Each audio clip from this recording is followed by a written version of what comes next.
Hi, guys. It is a spectacularly gorgeous day here in the end times in paradise. Oh, Jesus. On this gorgeous Wednesday, September 13th, 2017. And this is going to be part two of my weekly climate change meltdown roundup rant where I was so rudely interrupted by these absolute clueless fucking morons who have just decided they're going to move in. They're going to move in about 40 feet. I have only myself to blame for not pulling the fucking gate across the road behind me.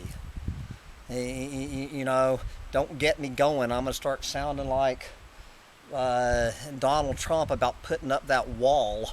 I guess it's just a cultural difference about the idea of personal space that honkies, and anyway, we're going to leave that alone. And I don't give a fuck if these guys want to sit around and listen to this rant. Maybe they could learn something. Anyway, so where was I before I was invaded from our clueless southern neighbors, shall we say? Anyway, we were in the middle of talking about various hurricane news and climate change denial news and whatnot, and I don't know where this one weighs in. I am embarrassed for the Guardian.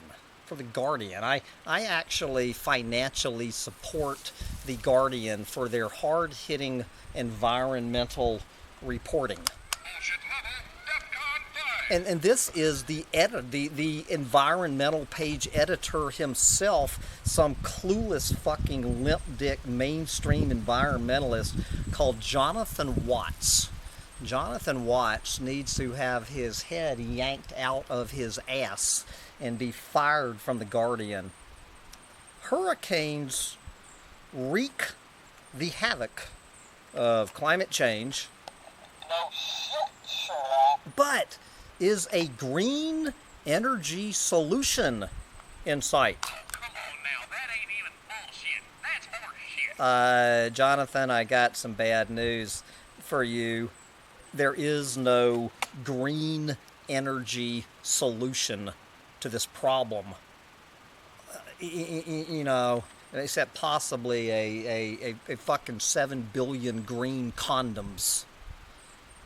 Pull your fucking head out of your ass, Guardian, talking about how your goddamn little solar panels and your fucking solar panels and your windmills and all of this shit are going to turn this freight train around.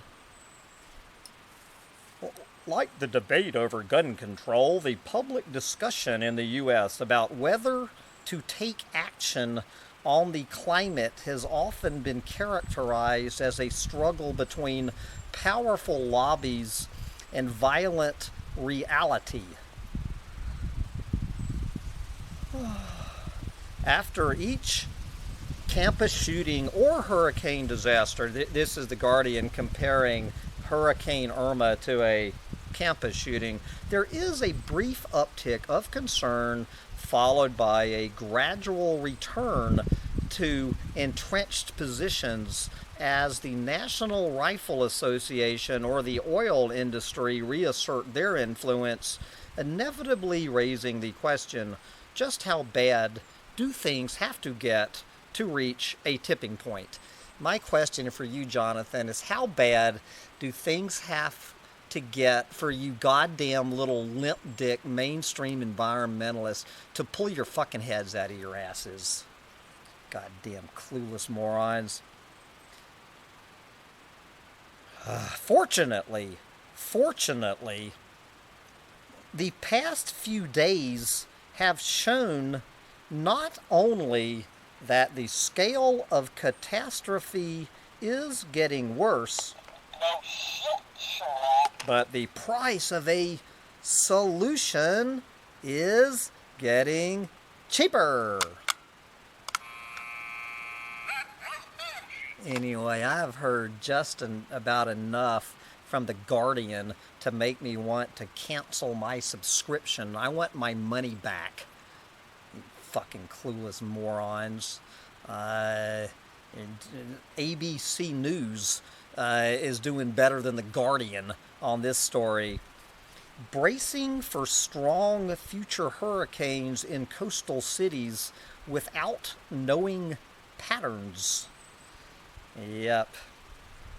The devastation left in coastal U.S. cities after Hurricanes Harvey and Irma has many wondering if multiple high-category hurricanes making landfall will be a new normal moving forward, leaving questions about how coastal cities can prepare for future storms.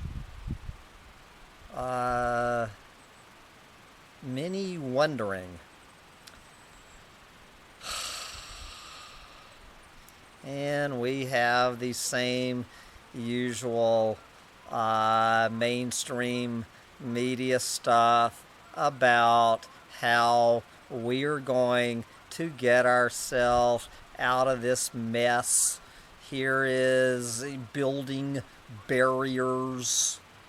How about the option of incredibly expensive massive engineering is one way to try to protect some urban areas from storms.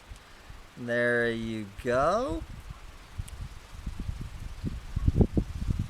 How about this one for an idea from ABC News? Hallelujah, since The Guardian was unable to think of this one. How about one of the solutions could be to create less infrastructure instead of more of it? How about that? Called not rebuilding. Not rebuilding after hurricanes. What an idea. Maybe Jonathan Watts from the Guardian needs to go over and learn something from ABC News. Give it the fuck up. Oh, Jesus. All right, moving along. Okay, I've never heard of this thing called Green Reads. And they have their own little roundup of stories themselves.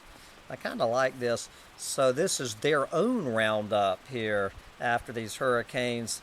Climate change, an undeniable truth as hurricanes pummel our southern coast and wildfires rage through the west.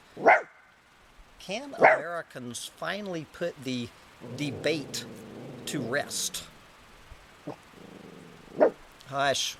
Those are clueless morons who do not understand the concept of personal space. Sancho Panza. Anyway, so they look at a bunch of stories. Here is Rolling Stone. Houston proudly touts itself as the city with no limits, playing up its Wild West heritage of endless land and opportunity. But it is also the largest U.S. city to have no zoning laws. You can build whatever you want, whenever you want. While that makes developers happy, it's not how you build a climate resilient city. I refer you over to Rolling Stones. Here is a story from Vox actually going back over there to South Asia, where 41 million climate refugees are stumbling around in the mud over there. Here is good old KQED from San Francisco, looking at Miami's poorest citizens. Here now, then they send us over to The Guardian. Many of us share some dim apprehension that the world is flying out of control that the center cannot hold.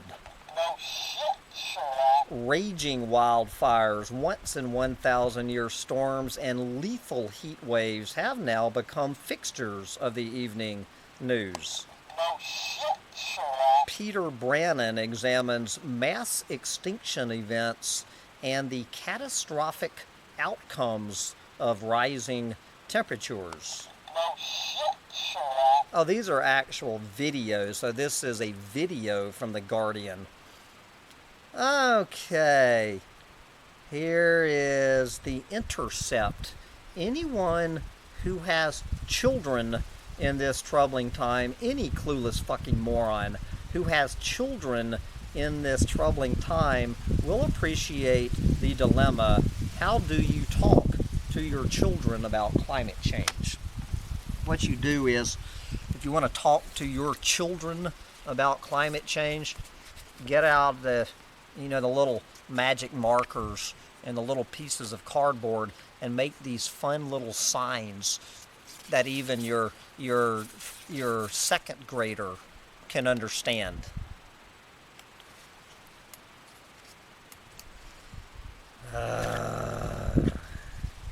Let's see, what else? Environmental progress requires true leadership. Okay, moving along. Let's look at the true leadership. The true leadership here in 2017 from good old Time magazine. No, Donald Trump still has not changed his mind about climate change after Hurricane Irma and Harvey. No shit, Sherlock. The White House said Monday, the talking White House said Monday that President Donald Trump has not altered his views on climate change, despite scientists' warnings that Hurricanes Irma and Harvey, which recently ravaged the United States, are evidence the warming global climate is making extreme weather worse. There you go. As recently, last month, the Trump administration did not renew the Advisory Committee for Sustained National Climate Assessment, No shit, Sherlock. which is designed to help U.S. employees understand the government's climate reports, because there are no government climate reports.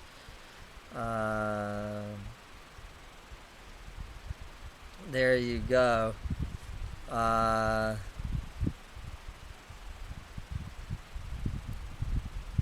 These remarks from the White House come after Hurricane Irma, which struck Florida on Sunday, left more than 1.3 million people in the state without power and caused at least 127,000 people to evacuate their homes. There you go. But good old Trump is donating $1 million of his own fortune to help those impacted by Hurricane Harvey. Yes. Okay, from Donald Trump just to one of his White House aides. White House aide will not say if global warming fuels hurricanes.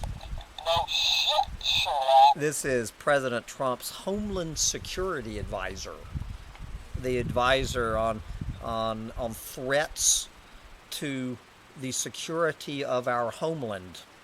This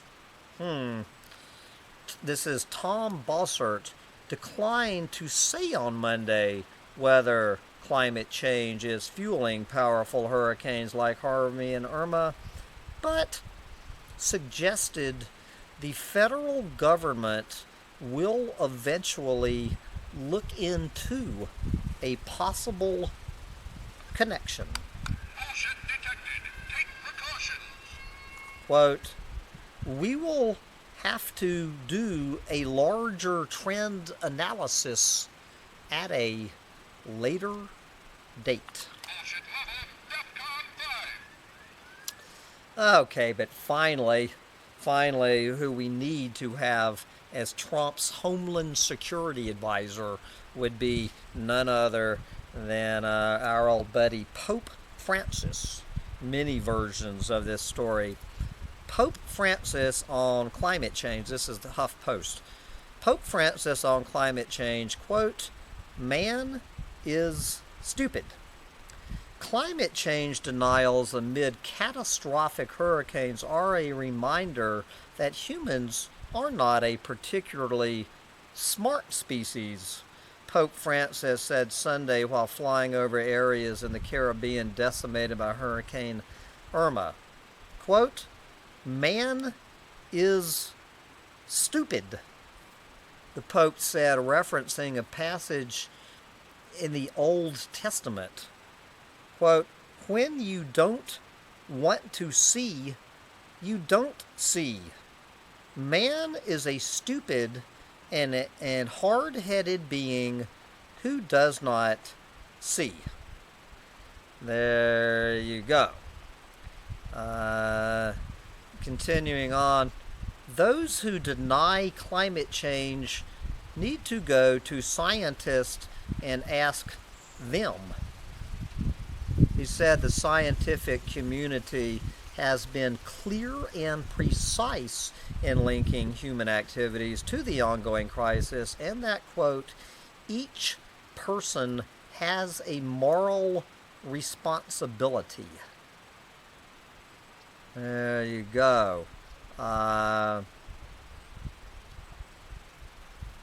When journalists asked the Pope about the moral responsibility that political leaders have to fight against climate change, Francis warned that history will judge those decisions, close quote, and that if humans fail to climate change, we, quote, will go down.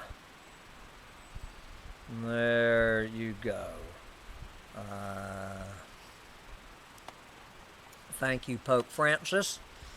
Okay, here is some newspaper called The Sun.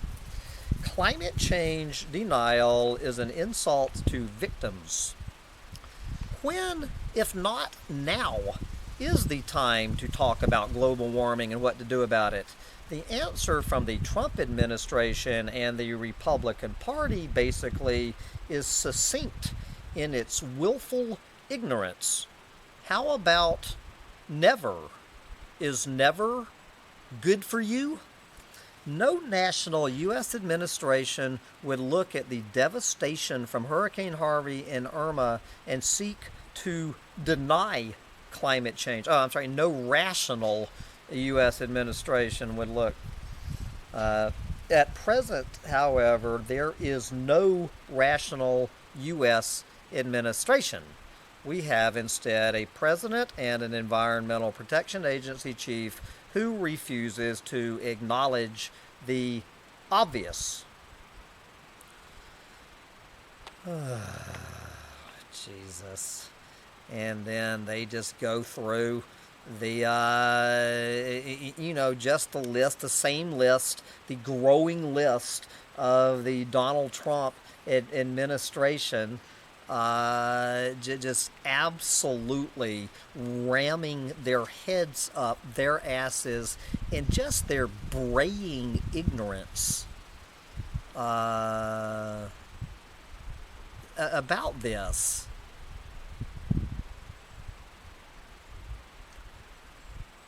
Okay.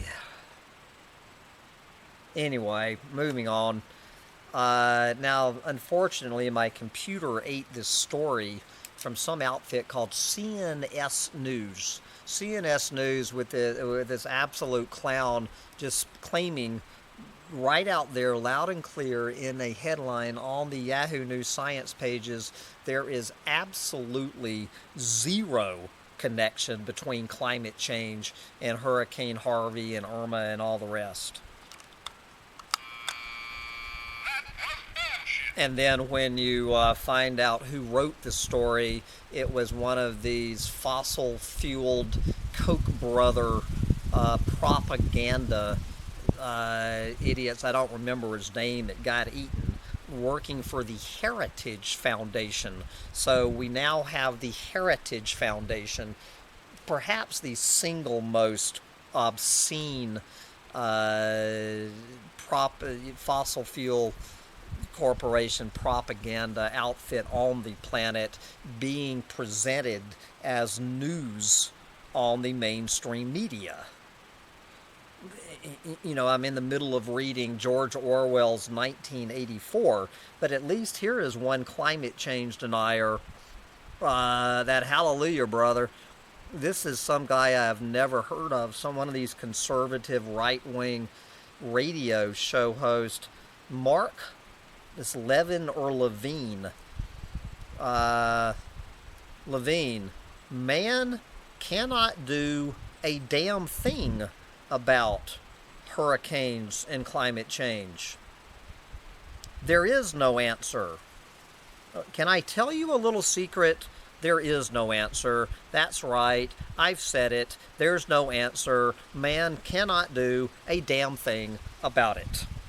No shit, Sherlock. Thank you, Mr. Levine, for pointing this one out. And I'm just going to wrap up with one more. I've got three more. I'm going to save this story. Wind farms, Britain's offshore wind farming boom is concentrating power in the hands of a very few large corporations. We're going to save that till Monday, but we're going to wrap up this week's climate change meltdown roundup with this no shit Sherlock story about global dimming. About global dimming, you may have heard something about this from our favorite doomsday pornographer writing about this, and here it is finally showing up in the mainstream media. Asia's air pollution is miles above the U.S. Could it cool the Earth? There you go. Scientists are examining whether tiny particles drifting over the U.S. from Asia, mainly China, are shading North America. That's exactly what they're doing. Since the 1990s, scientists have been discussing using aircraft to inject aerosols, such as sulfates, into the atmosphere as a form of geoengineering to mimic volcanic eruptions that sometimes cool the planet by casting shades of particulate matter. It's controversial, but some scientists see it as one option to limit global warming if nations fail to stem the output of greenhouse gases before a tipping point is reached. But there is accumulating evidence that geoengineering has already started unintentionally. And then they launch into this perfectly good story about global dimming. And that's exactly what has happened. It's exactly what happened right here last week, where I think a week ago today it was supposed to be like 100 fucking degrees right here in Washington State in September after Labor Day, but it never got above like 88 that day because of all the goddamn wildfire smoke blocking the sun. And so yesterday, and I was doing this story about how all of this air pollution and all of this particulate matter, this soot, whatever you want to call it, is poisoning 4.5 billion people on the planet, sending them to an early grave. according to the World Health Organization, that 4.5 billion people on this planet are breathing air that is over two times the daily maximum of this shit. And so now we see that the very shit that is killing all of these, that's killing 4.5 billion people, is the same shit saving 7.5 billion people from global warming. Guys, it is why we are so fucked. We are fucked coming, we are fucked going. If we clean up the particulate matter, then what we've done is erase the unintentional geoengineering, and the climate and the heat, it goes skyrocketing up. As Andy was saying in one of his comments, the trap has been sprung. We are fucked. We're fucked if we do. We're fucked if we don't.